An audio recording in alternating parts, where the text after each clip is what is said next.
Сайн байцгаана уу? Та бүхэндээ саяхан нэртэйгээд байгаа Алдарт эзэн зохиол киноны шинэ ангийг ярьж өгөхөд бэлэн боллоо.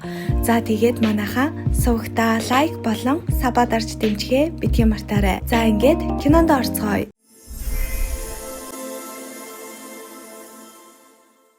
Кино аз жаргалтай залуу хос болох Паул, Айрис нар машинаар хамт аялж буйгаар эхлэх ба Айрисын нүдийг боосон байгаа харахад Паул түүнд нэгэн гинтийн бэлэг бэлдсэн бололтой байдаг. Удалгүй Паулыг саяхан шинээр баригдсан Алдарт Skyway ресторанд захиалга хийснийг мэдээд Айрис ч ихэд баярлах хэдий ч цаанаа л нэг төгшүүртэй байгаа нь харцнаас нь мэдрэгддэг. Гэвч тэд дээш хүрэх цахилгаан шатанд суусныхаа дараа энэ барилга нь төлөвлөгдсөн хугацаанаасаа 5 сараар эрт ашиглалтанд орсон гэдгийг мэдэж авдаг. Энэ нь ч Айрисыг улам түгшээж эхэлдэг. Учир нь ингэж яаравчилсан барилга нь аюулгүй байдлын золиос болдог тохиолдол их байдаг юм байна л та. Гэсэн ч тэд дээш гарч чаддаг ба Айрис доош харахад тэрээр өндрөө сайх өвчтэй болох нь ил болно. Паул ч үүнийг нь ойлгож ийм газар сонгосондоо уучлал хүсгэд Айрис түүний урмыг хугалахгүй тулд инээмсэглэж тэд уух зүйл захиалгаар шийднэ. Паулыг уух зүйл авахар явсны дараа Айрисын толгой гинэд эргэж угаалгын өрөөрөө гүйдэг. Тэнд нэгэн эмэгтэй түүний биеийн байдлыг анзаараад жирэмсэн эсхийг нь асуухад Айрис ихэндээ эргэлздэгч эцэст нь өөрийгөө жирэмсний 2-7 хоногтой гэдгээ мөн найз залуудаа хараахыг хэлээгүй байгаагаа хэлнэ. Тэр эмэгтэй уг рестораны дуучин бөгөөд түүний хүүхдэд ч мөн хамт байгаа нь харагдана. Дуучин эмэгтэй Айрисыг зоригжуулж бүх зүйл сайхан болно гэж итгэл өгөхөд Айрис ч баг зэрэг тайвширч Паултай хамт бүжгийн талбай руу очихоор шийднэ. Ийхүү бүжгийн талбайд очиход үхэл өөрийн тоглоомоо эхлүүллээ. Танхимын гэрлэн чимэглэлийн нэг нь унаж шилэн бүжгийн талбайд жижиг ан цав үүсгэгчдэгч хүмүүс үүнийг анзаарахч сөхөөгүйгээр баярлан бүжгэлсээр л байдаг. Харин Паул Айрисыг барилгын хамгийн дээд давхарлаа аваачхад тэнд нэгэн жаалхүү зүгээр л сонирхлын журмаар дээрээс зоо шидэх гэж байх үед нь аз болж хамгаалагч нар цаг тухайд нь зогсоож амждаг. Паул тэнд Айрисын өмнө өвдөг сөхрөн гэрлэх санал тавихад Айрис ч түүнд жирэмсэн гэдгийг хэлж Паул ч ихэд баярлаж байлаа. Мэдээж хэрэг Айрис ч гэрлэх саналтанд зөвшөөрж Паул түүнд бөгжөө зөн өгөн тэд хамтдаа энэ агшныг тэмдэглэнэ. Энэ мөчөд өнөөх жаалхуу цаасаа доош идчихдэг бөгөөд зоос агаар жуултын сэлсний нүх рүү орж тэнд байрлах сүнсний ирнүүдийг гацааснаас хөдөлгөөнийг зогсоождог. Харин энэ бүгдийг хэн ч анзаарахгүй хിവэрэл ингээд яг энэ мөчөөс эхлэн хачин зүйлс өрнөж эхэлдэг. Айрис гинэд бүжиглэхээ зогсоосны дараа гал тогооноос гарах шил хагарч буй чимээ, хамтлагт дуучдын дуулах дуу, зочдод зориулан бэлтгэж буй коктейлүүд зэрэг үзэгдлүүд ээж дараалан солигдно. Эцэст нь шилэн шал хагарч унахад бүжиглэж байсан хэд хэдэн хүн доош унаж ам алддаг. Энэ нөхцөл байдал уймын самун үүсгэж хүмүүс амиа аварахын тулд сандран цухтааж эхэлнэ. Харин Паул хагарч буй шилийг чанга атгаж амьд гарахыг хичээх үед Айрис хайртай залуугаа аврах гэж оролцсон ч чадаагүй тул Паул доош унаж ам өргөддөг. Гал тогооноос гарсан гал нэг эмэгтэй хуцыг шатааж тэрээр сандран гүйснээр галыг улам тарааж эцэст нь дэлбэрэлт үүсгэн үлдсэн олон хүний амийг авч одно. Лифт хариуцсан хүн хүмүүсийг шат ашиглан цухтахыг уриалж хүмүүс ч түүнийг дагах боловч шат нуурж дахин олон хүн унаж амиа алддаг. Удалгүй үйл явдал бүрч аимшигтай болж ямар ч гарц үлдээгүй тул лифтчин үлдсэн бүх хүнийг лифт ашиглан цухтыг уриалдаг. Хүмүүс ч бөөнөрөө лифт рүү гүйлдэн орох боловч хэдэн хүн сууснаас болж лифтний тороос тасарч газарт хүчтэй унан дотор байсан бүх хүн амиа алддаг. Цамхгийн хагас нуран унаж Айрис бүх зүйлийг нүдэрээ харж зогсно. Ингээд тэрээр өмнө нь тусламж гуйж байсан хүүг дахин харах ба тэр хүүг тайвшруулахыг оролдож цамхгийн нөгөө тал нуран унахаас өмнө түүнийг давуулан багнаас зурхыг оролддог. Тэд яаравчлан багнаас дүүжлэгдэж амждагч харамсалтай нь зөвхөн Айрисын сүйн бөгж хоёр хадаасны завсарт тээгсний ачаар л дүүжлэгдэж байгаа нь ил болно. Хоёр хүн ганц хуруун дээр тогтсон тул хэрэл удаан тэсвэгж эцэст нь хуруун тасарч тэд хоёул доош унан ам өргөдөв. Гэтэл үзэгдэл солигдож Стефани гих бүсгүй хичээл дээрээ сууж байгаа нь харагдах ба энэ бүх аимшигт явдлууд түүний зүүдэл байсан байж таардаг. Багш нь түүнийг зэмлэж ангийнхан нь гайхсан эвгүй харцаар ширтэнэ. Үүний дараа Стефани сүүлийн хэдэн сарын турш энэ аимшигт зүүдийг дахин зүүдэлж байгааг, энэ нь түүний нойронд нөлөөж байгаа нь ил болдог. Тэрээр энэ зүүдний уг үндсийг олж мэдгээр шийдэж, зүүдэндээ хардаг эмэгтэй нь түүний эмээ Айрис болохыг мэддэг нь энэ бүхнийг улам аимшигтай болгож байлаа. Аимшиг тавтагдсан зүүдний нууцыг тайлахын тулд тэрээр эмээгийнхээ талаар илүү ихийг мэдгээр шийдэж, аав Марти болон дүү Чарли хоёрын хамт уулзахаар яв. Эндээс бид түүний ээж Дарлин тэднийг бага байхад нь орхисон, мөн энэ бүхний ард эмээ Айрис нь байсныг олж мэднэ. Харин ааваасаа ямар ч мэдээлэл авч чадаагүй тул Стефани авах ах руугаа очихоор шийдэж, дүү Чарлин түүнийг даган яв. Тэнд тэрээр үеэлүүд болох Бобби, Эрик, Жулия мөн авах ах Ховард, аваг эгч Бренда нартай уулздаг. Ингээд Стефани Айрисийн тухай асуухад тэдний царай хувис хийж нэрийг нь сонсоод л цочирсан байдалтай харагдана. Энэ үеэр Айрис нь Стефанигийн ээж Дарлиныг бага байхад нь хайсан тухай ил болно. Үүний улмаас тэд маш хүнд хэцүү амьдралыг туулж л дээ. Ховард урд нь Айрисээс цагтлууд авдаг байсан ба тэнд нь Айрис үхэл хүүхдүүд нь ирэх болно хэмээн бичиж,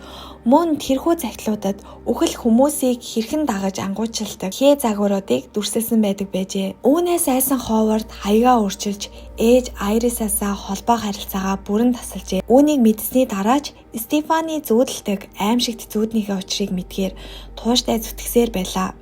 Харин Ховард түүнд цааш мэдээлэл өгөхөөс татгалздаг. Гэсэн ч авах эгч Бренда нь Айрисээс ирдэг байсан цагтлуудыг Стефанид өгдөг бөгөөд тэрээр тэндээс нь Айрисийн хаягийг олж авдаг. Стефани Айрисийн хаяг дээр очиход байшингийн байдал нь түүний цочроож орхив. Том төмөр хаалгаар хамгаалагдсан олон төрлийн хамгаалалтын системтэй тэрхүү газар нь яг л нэгэн бэхлэлт мэтэл харагдана. Айрис яг л өхлөөс цухтах оромж байгуулсан мэтэл Стефани эмээгийнхээ байшин руу ойртон очиж үүдийг нь нээхэд тэрээр амьдралтаа анх удаа эмээ Айристайгаа уулздаг. Тэрхүү байшин нь оршин суух боломжгүй, орчин үеийн ямар ч төхөөрөмж техник хэрэгсэлгүй байлаа. Амьдралын наад захын хэрэгцээч хангагдаагүй газар хэдий ч Айрис тэнд 20 жилийн турш амьдарчээ. Стефани зүүднийхээ тухай тайлбарлахад Айрис түүний харсан зүйлс бол зүүд биш, харин 20 жилийн өмнө болох байсан бодит үйл явдал хэмээн тайлбарлана. Гэвч тэрээр үүнийг зогсоож чадсан гэдэг. Ингээд үйл явдал өмнөх рүү шилжиж,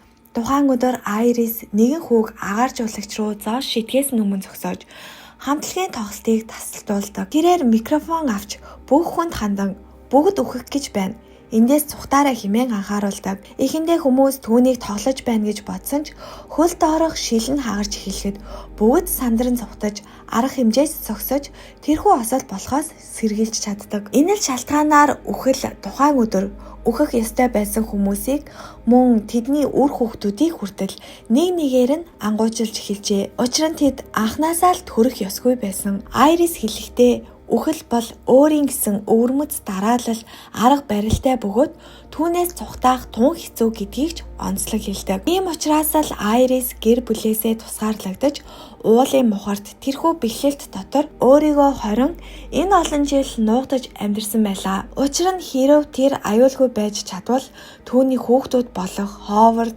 Дарлин нарч мөн адил аюулгүй байх бөгөөд энэ нь тэдний хүүхдүүдэд ч мөн амьд үлдэх боломжтой гэсэн үг байв. Гэвч Стефани эмээгээ эргэж очсондоо ихэд харамсаж түүнийг дэлхийгээс тусгаарлагдан амьдарснаасаа болж галзуурчихсан хэмээн боддог. Ингээд тэрээр явхаар шийдэхэд Айрис ч түүнийг болиулахыг хичээдэгч Стефани зөрөөдлөн явхаар шийддэг. Иймд Айрис өөрөөр ятгах аргагүй болж 20 гаруй жил анх удаа гэрээсээ гарч өөрийн нүдээр харж итэг хэмээн Стефанид хэлв. Тэрээр үхлийн тухай бичсэн өөрийн номоо Стефанид өгч хідэн алхмын цаан зогсно. Гэтэл санаанд оромгүй зүйл тохиолдож тэнгэр цэлмэг байхад гэнэт салхи дэгдэснээр салхин чиглүүлэгч төмөр унаж галын хор дээр ойж үүнээс болж нэгэн төмөр агаар шидэгдэн Айрисийн нүүр рүү зоогдон цоо нэвтэлж орхидог. Цус Стефанигийн нүүрэн дээр цацагдахад тэрээр харсан зүйлдээ балмагдан зог тусна. Дараа нь гэр бүлийнхэн бүгдээрээ Айрисийн оршуулга дээр цугларахад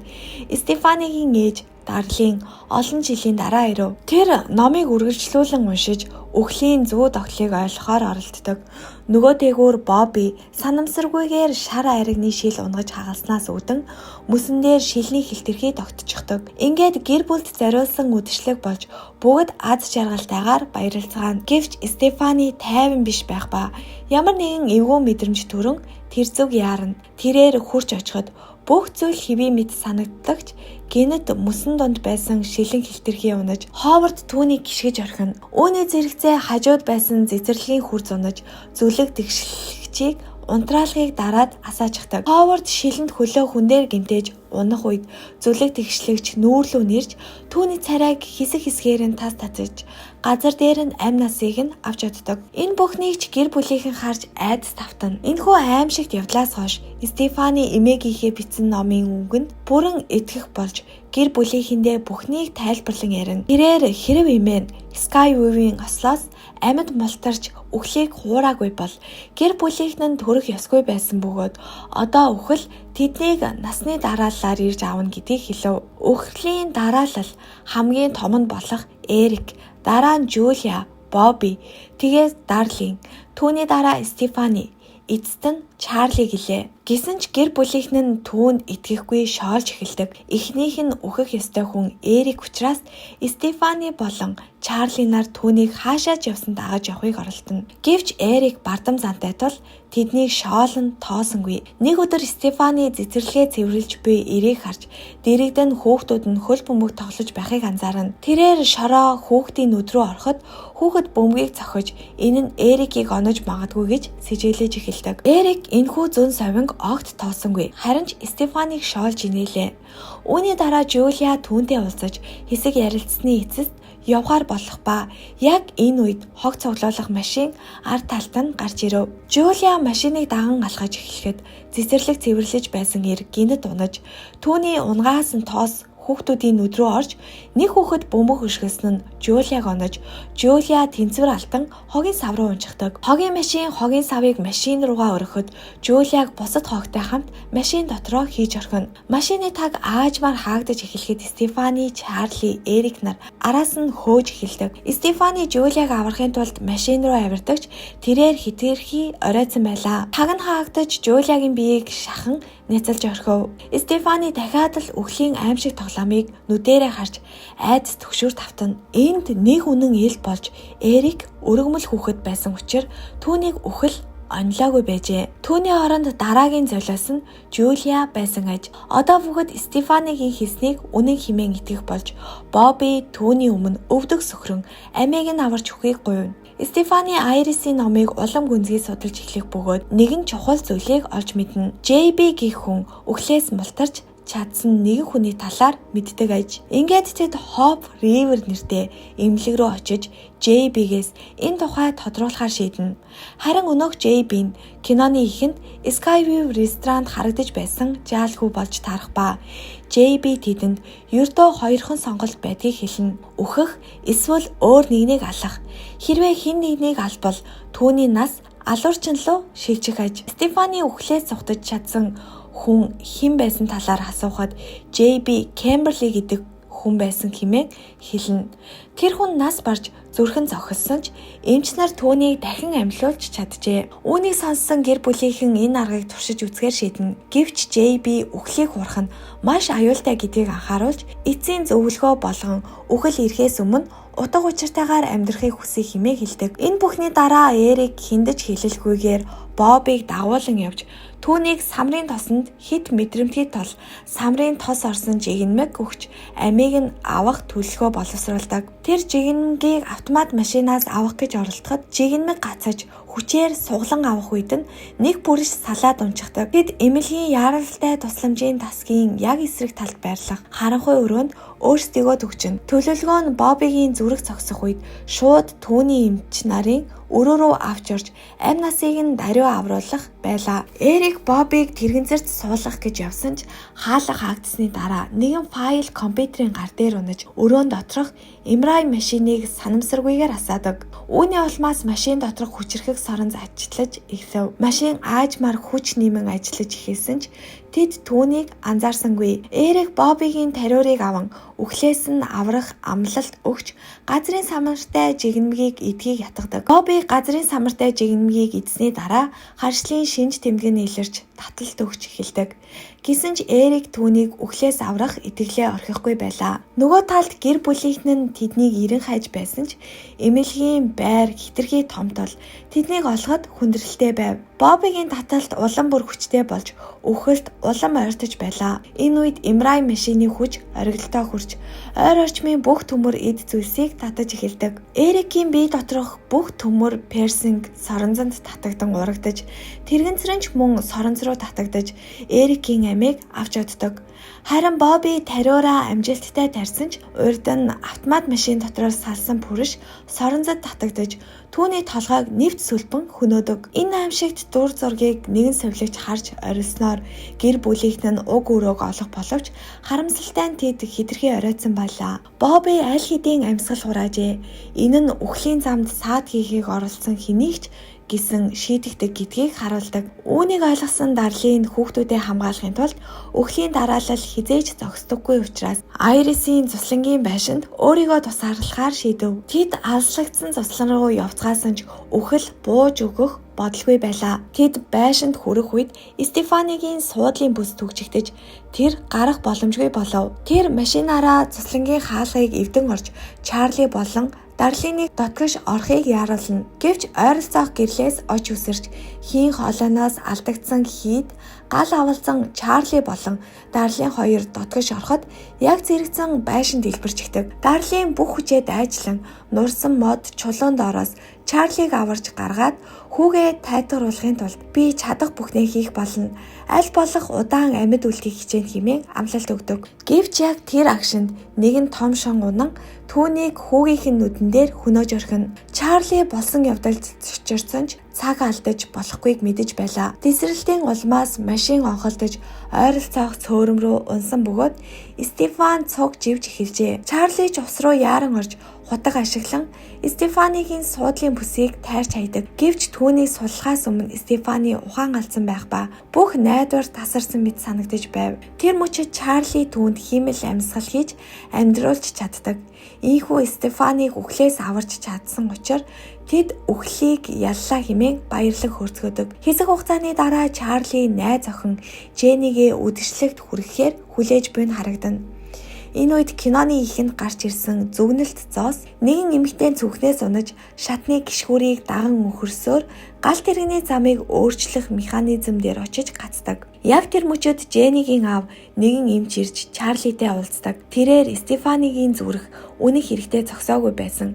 Тиймээс л Чарли амьсгалын аппарат ашиглан түүний амь насыг аварч чадсан гэх нь тэр. Үүнийг сонссон Стефани болон Чарли нар цочирдон сандарч эхэлдэг. Гэвч тэднийг юу ч хийж амжаагүй байхад л галт тэрэг буруу байрласан замаар явж осолдсноор ачиж явсан моднууд нь нисэж ирээд эхлээд Стефанийг дараа нь Чарлиг нац дараад амийг нь хөнөөжгдөг. Ийхүү үхэл эцтэй даалгавраа бүрэн гүйцэтгэж байгаагаар энэхүү кино маань төгсөж байна. За ингээд кино таалагдсан бол сувгтаа лайк болон сабад дарж дэмжихээ битгий мартаарай.